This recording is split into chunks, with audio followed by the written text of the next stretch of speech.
বাংলাদেশের প্রথম মহিলা প্রধানমন্ত্রী কে, নাম কি বলতো?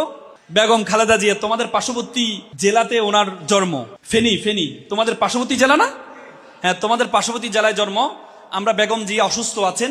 উনি বাংলাদেশের একটা আনপ্যারালাল পার্সোনালিটিতে পরিণত হয়েছেন। উনি আগে যত নেত্রী ছিল প্রত্যেকটা নেত্রী দলীয় নেত্রী থাকতো। শেখ হাসিনা আওয়ামী লীগের নেত্রী ছিল, কিন্তু খালেদা জিয়া উনি বাংলাদেশের নেত্রীতে পরিণত হয়েছেন। সুতরাং বেগম জিয়া অসুস্থ। আমরা মনে করি বাংলাদেশে ওনার আরো খেদমত করার সুযোগ আছে। উনি সুস্থ হয়ে ফিরে আসুক, এই কামনা আমরা করছি। আমার বেগম জিয়ার একটা জিনিস আমার খুব মনে পড়ে।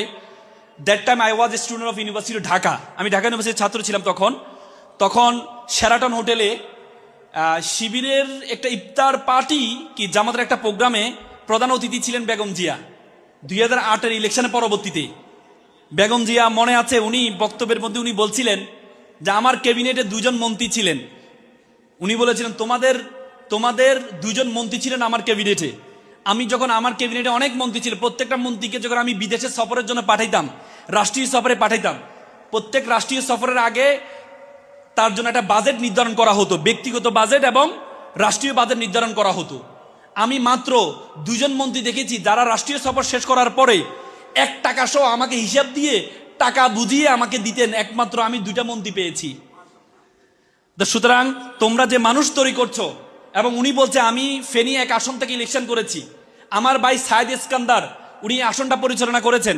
ইলেকশনের আগে জোটবদ্ধ যেহেতু নির্বাচন করছি, জোটের ছাত্র শিবির এবং জামাত ইসলামকে আমি কিছু বাজেট দিতাম ইলেকশনে খরচ করার জন্য। নির্বাচনের পরের দিন আমার ভাই আমাকে বলছে যে একটা বস্তা নিয়ে, শিবিরের ছেলেরা একটা বস্তা নিয়ে আসছে। তো আমরা একটু ভয় পেয়েছিলাম, আমার ভাই ভয় পেয়েছিল বস্তা মানেই মনে হয় টাকা চাইবে, যেহেতু নির্বাচিত হয়েছে। পরে দেখি বস্তার মধ্যে কি, জিজ্ঞেস করলাম, বলে যে বস্তার মধ্যে হচ্ছে সব ভাউচার।